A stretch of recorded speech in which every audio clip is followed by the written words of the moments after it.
Bonjour Agnès Firmin-Lebaudot, bienvenue sur PNTV. Bonjour.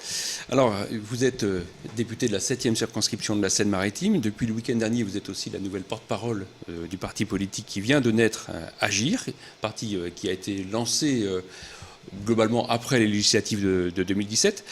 Est-ce qu'aujourd'hui, il ne vous arrive pas quand même d'avoir des regrets, d'avoir quitté les Républicains? Est-ce que vous ne dites pas, finalement, j'aurais pu essayer de changer les choses de l'intérieur? On voit bien en ce moment, il y a une campagne pour prendre la présidence des fédérations partout en France. Est-ce que vous n'avez pas ce regret-là de vous dire, j'aurais quand même pu agir de l'intérieur et changer les choses? Écoutez, plus les jours passent, moins j'ai de regrets. Peut-être au début, ça a été difficile, parce que, voilà, membre des Républicains depuis l'âge de 15 ans, ça commence à faire très longtemps. Vous aviez d'ailleurs la double appartenance. J'avais d'ailleurs la double appartenance. Et plus les jours passent, plus je me dis que j'ai fait le bon choix, avec mes collègues cofondateurs, de fonder Agir, la droite constructive. Je crois que les signaux qui montrent que de l'intérieur, c'est pas possible de pouvoir faire changer la ligne de Laurent Wauquiez, puisque c'est bien de la ligne de Laurent Wauquiez dont je parle. Et le vote de mes collègues députés européens LR à la semaine dernière, qui n'ont pas voté ces fameux articles 7 contre Viktor Orban, prouve que nous avons fait le bon choix et que cette ligne n'est pas la mienne. Et donc de l'intérieur, c'est pas possible de pouvoir changer les choses. Et Virginie Calmès l'explique très bien.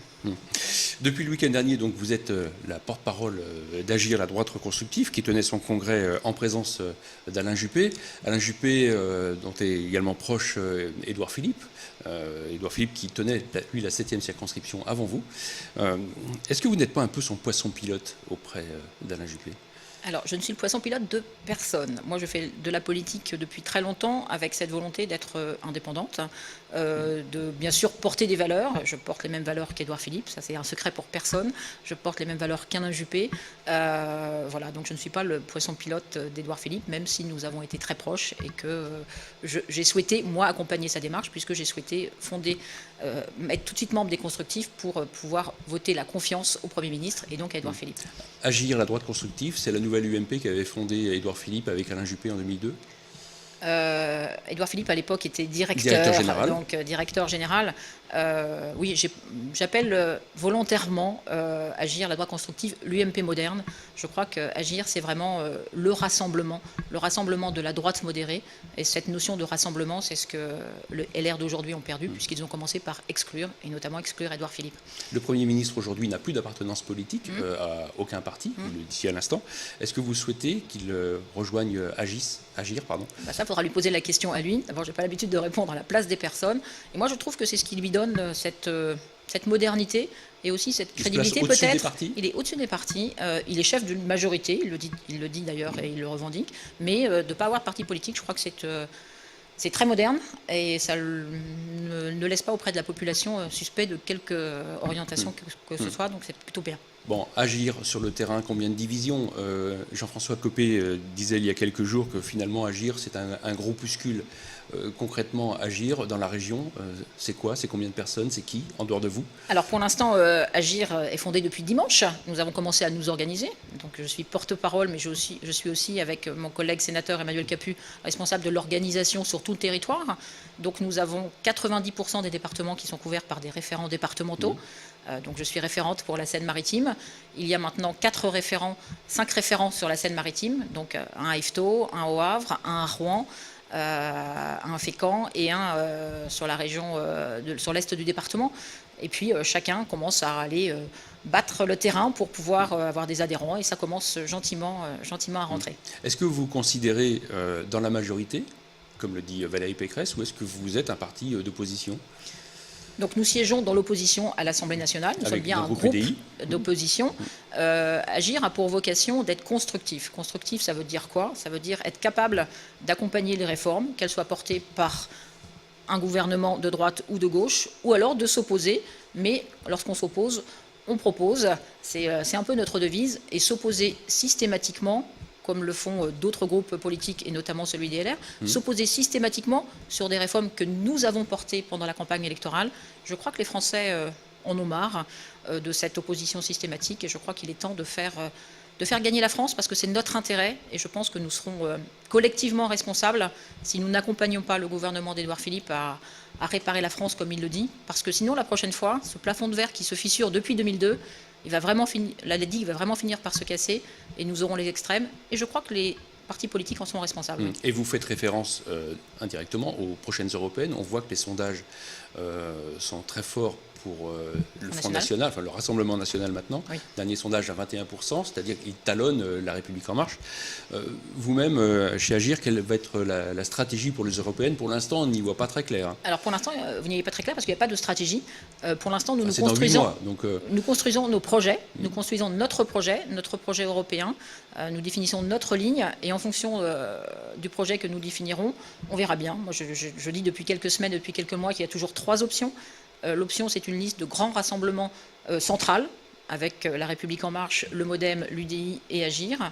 Y aller tout seul, de façon autonome, et porter le projet qui sera le nôtre. Il faut une incarnation. Il faut une incarnation, ou il y aller avec nos collègues qui sont nos partenaires à l'Assemblée nationale et l'UDI. Ces 3 options sont ouvertes, aucune n'est tranchée. Pour l'instant, nous travaillons vraiment très fortement sur la construction de notre projet et je crois que c'est bien là l'important. Et à titre personnel, laquelle de ces 3 options a votre faveur? Je pense que 2 options, j'allais dire, tiennent un peu plus la corde, c'est-à-dire y aller tout seul. Il ne faut pas l'écarter, cette option, mais il y a l'incarnation et le fait, est-ce que nous serons prêts à y aller tout seul? Et puis cette liste de grands rassemblements centraux qui, pour moi, aurait un intérêt, c'est de porter vraiment un projet européen et de faire comprendre aux Français que l'Europe, c'est important pour la France. Mais ça, c'est un peu plus compliqué parce que peut-être les Français ne sont pas prêts encore à entendre ce message, mais peut-être c'est à nous de le porter très fortement. Mais en tout cas, dans un cas comme dans l'autre, se pose le problème de l'incarnation. Qui aujourd'hui est capable, chez vous, de porter ce projet européen? Il y a beaucoup de personnes, vous verrez. Par exemple, vous pensez à Alain Juppé, à Jean-Pierre Raffarin? Je crois qu'Alain Juppé a été très clair en disant qu'il souhaitait continuer la politique au niveau local. Et c'est pour ça qu'il intervient dans les congrès nationaux des partis politiques. Comme j'allais dire, personnalité d'expérience ou comme parrain ou comme sage. Je crois que c'est important aussi de se nourrir de l'expérience de ces hommes qui portent les valeurs que nous portons aujourd'hui et qu'ils puissent, j'allais dire, nous, la génération suivante, j'allais dire, nous aider à continuer à transmettre ces valeurs. Il y a des jeunes qui arrivent, il y a des députés européens qui nous ont rejoints. Elisabeth Morin-Chartier nous a rejoints, nous avions Tokay Saifi aussi qui est député européen. Et puis Agir vient de naître. Il reste encore 8 mois, ou que 8 mois, mais il reste encore du temps. Bon, au-delà des européennes de 2019, il y a 2020 avec les élections municipales. Et pour vous, ça va être le vrai moment de vérité. C'est-à-dire que c'est là, au municipal, qu'on constitue un véritable vivier d'élus locaux. Et on sait que c'est important, puisque derrière, il y a les sénatoriales, la vie politique s'articule aussi autour des élections municipales. Chez Agir, quelle est la stratégie que vous envisagez pour les municipales ? Alors, les municipales, au risque de vous décevoir, les municipales, pour moi, sont les élections apolitiques par excellence. Les municipales, on est bien derrière un projet, derrière un homme ou une femme. Non, mais ça, c'est l'expérience havraise. Et c'est l'expérience havraise, mais c'est... L'élu havraise que vous êtes, vous en parlez d'expérience. Mais je parle vraiment de m'expérience et je pense que c'est une expérience qui, lorsque je discute avec mes collègues qui ont aussi été maires, on voit bien que dans les grandes villes, dans les petites villes, dans les villes plutôt rurales, on est bien dans l'homme ou la femme qui conduit une liste. Alors souvent, elle est écartée ou pas, de moins en moins, plus les communes sont petites. Mais donc moi, je crois beaucoup au projet et à l'homme ou la femme qui conduit la liste. Et derrière, bien sûr... Oui, mais les partis politiques, et aussi jeunes soient-ils, comme La République En Marche, comme Agir, ont besoin de victoires symboles. On le sait bien. On voit bien chez La République En Marche qui cherche des victoires symboles. On parle de Paris, Lyon, Marseille. Chez Agir, vous aurez aussi besoin de vos victoires symboles. C'est quoi la stratégie? Il va y avoir des alliances avec La République En Marche, avec d'autres? Des alliances avec toutes les personnes qui porteront les idées que nous portons, qui seront... ça peut être aussi avec des LR. Il y a des LR qui restent des LR... Qui sont Agir compatibles? Plutôt modérés. Voilà, les gens de Libre, les gens de la fabrique de notre collègue Xavier Bertrand sont aussi des personnalités qui peuvent être, j'allais dire, compatibles avec nos idées. C'est la même chose chez La République En Marche, donc c'est la même chose chez le MoDem ou chez nos amis de l'UDI. Donc rien n'est écrit. Je crois que pour les municipales, c'est vraiment le projet politique et l'homme ou la femme qui conduit ce projet politique. Et alors pour Le Havre, comment vont se passer les choses? Quelle va être là également la stratégie? Est-ce que Luc Lemonnier, par exemple, est membre d'Agir aujourd'hui? Non, Luc Lemonnier n'est pas membre d'Agir. Il est toujours membre des Républicains, un peu en sommeil. Je crois qu'il est plutôt en sommeil des Républicains, oui. Oui, d'accord. Donc il pourrait y avoir une stratégie peut-être avec d'autres. Vous avez cité tout à l'heure le mouvement libre de Valérie Pécresse. Agnès Canayer, votre collègue parlementaire du Havre, est proche de Valérie Pécresse. Vous souhaitez qu'il y ait une alliance ? Mais je crois vraiment que pour les municipales, et je le redis, et certes c'est sans doute l'éducation que j'ai reçue de la part d'Antoine Rufenacht qui me fait dire ça, les citoyens d'une ville ne veulent pas de cette tambouille politicienne. Ils souhaitent vraiment accompagner, et d'ailleurs la victoire d'Antoine Rufenacht et d'Édouard Philippe le montre bien. C'est bien le projet et l'homme qui conduit. Le Havre est une ville socialement de gauche. Ce sont bien des hommes de droite qui ont gagné ces élections municipales. Donc moi, je crois plutôt en l'homme ou la femme et le projet, plutôt qu'en l'étiquette politique. Alors vous l'avez rappelé, vous êtes la référente départementale d'Agir en Seine-Maritime.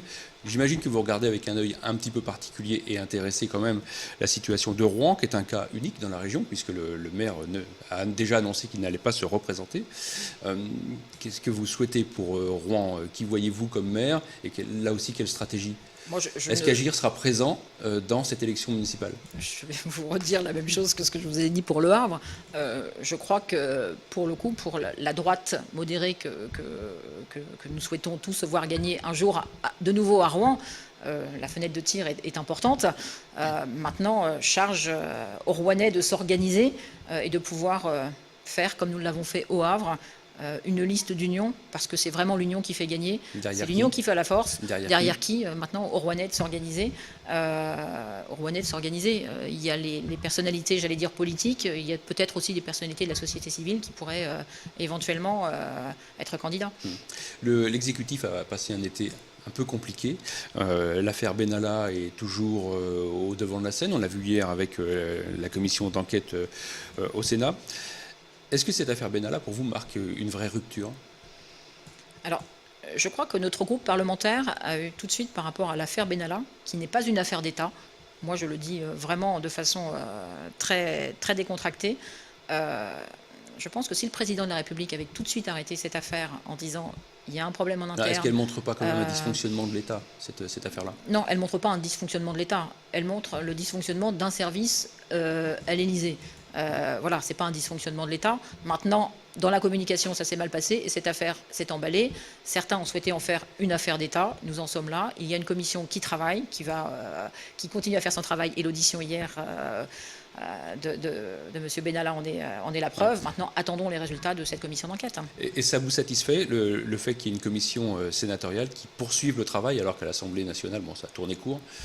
Alors, à l'Assemblée nationale, ça a tourné court et c'est très malheureux. Maintenant qu'une commission d'un Parlement puisse faire ce travail, c'est normal. Le Parlement est aussi là, que ce soit l'Assemblée nationale ou le Sénat, pour exercer ce pouvoir de contrôle. Alors, au début du mandat, vous avez voté la confiance au gouvernement. En revanche, vous n'aviez pas voté pour l'augmentation de la CSG sur les retraites, les petites retraites. On a bien vu que ça créait un choc parmi les retraités. Aujourd'hui, Édouard Philippe vient d'annoncer un coup de pouce, justement pour 300 000 retraités. Est-ce que selon vous, c'était une volte-face nécessaire? Et est-ce que ça va être suffisant pour retisser le lien de confiance qui existait clairement entre Emmanuel Macron et les retraités? Je crois que pour les retraités, cette augmentation de la CSG non compensée, puisque tout le monde a vécu l'augmentation de la CSG, mais elle a été compensée, a été bien sûr mal vécue et nous l'avons tous vu. Je veux dire que tous les députés, dans leur circonscription, ont pu constater, ont reçu des courriers, ont reçu des retraités qui leur ont fait part de leur désarroi lorsqu'ils ont commencé à recevoir leur retraite qui diminuait. Oui, Édouard Philippe a aujourd'hui annoncé que 300 000 retraités allaient pouvoir bénéficier d'une compensation de l'augmentation de la CSG. Je crois aussi que le cadencement de l'annonce des réformes et le fait que les gens, par exemple, n'ont pas encore vu que la taxe d'habitation qui allait diminuer pour certains ou qui allait disparaître pour d'autres, cet impact-là, il n'est pas encore complètement mesuré. Mais je crois que c'est plutôt un bon signal que de revenir en arrière pour 300 000 retraités. Parce qu'une fois que nous n'avions pas été entendus sur la TVA sociale, nous avons milité pour que le seuil de cette compensation de la CSG puisse être à un niveau de retraite qui soit supérieur à celui qui a été proposé initialement. Et je crois que ça, c'était déjà un premier pas. Maintenant, je crois qu'il faut continuer et aller au-delà des 300 000, même s'il faut bien avoir conscience que pour les finances de l'État, ça a un impact et que ces économies-là, voilà, les trouver ailleurs. Dernière question, Agnès Firmin-Lebaudot. Est-ce que vous souhaitez que Édouard Philippe redevienne maire du Havre? Est-ce que je le souhaite? Je crois que les Havrais en parlent. Moi, je souhaite qu'Édouard Philippe soit Premier ministre le plus longtemps possible. Ça, c'est une chose. Maintenant, je crois que c'est à lui qu'il faut poser la question. Il est toujours conseiller municipal du Havre. Il revient très régulièrement au Havre. Mais est-ce que vous souhaitez qu'il redevienne maire du Havre, vous-même, personnellement? À titre personnel, oui, je crois, oui. Maintenant, je souhaite aussi qu'il reste Premier ministre le plus longtemps possible. Et est-ce que vous souhaitez... Parce que je pense que c'est très bien pour la France. Est-ce que vous verriez d'un bon oeil qu'il soit maire de Paris? Alors, je ne peux pas vous avoir dit que je souhaite qu'il soit maire du Havre, en même temps maire de Paris. Mais maire de Paris, c'est aussi une belle aventure politique, et que pour l'Axe Seine, ce serait peut-être aussi une très belle chose. Mais on ne peut pas être à la fois Premier ministre, maire du Havre et maire de Paris. Ça, c'est pas possible. C'est pas possible. Et quand vous parlez de belle aventure, vous faites une référence à Jacques Chirac? Alors oui, j'étais dans l'Axe Seine, mais peut-être que la référence à Jacques Chirac est aussi une belle notion, oui. Bon. Merci Agnès Firmin-Lebaudot, et à bientôt pour un nouvel invité sur PNTV. Merci.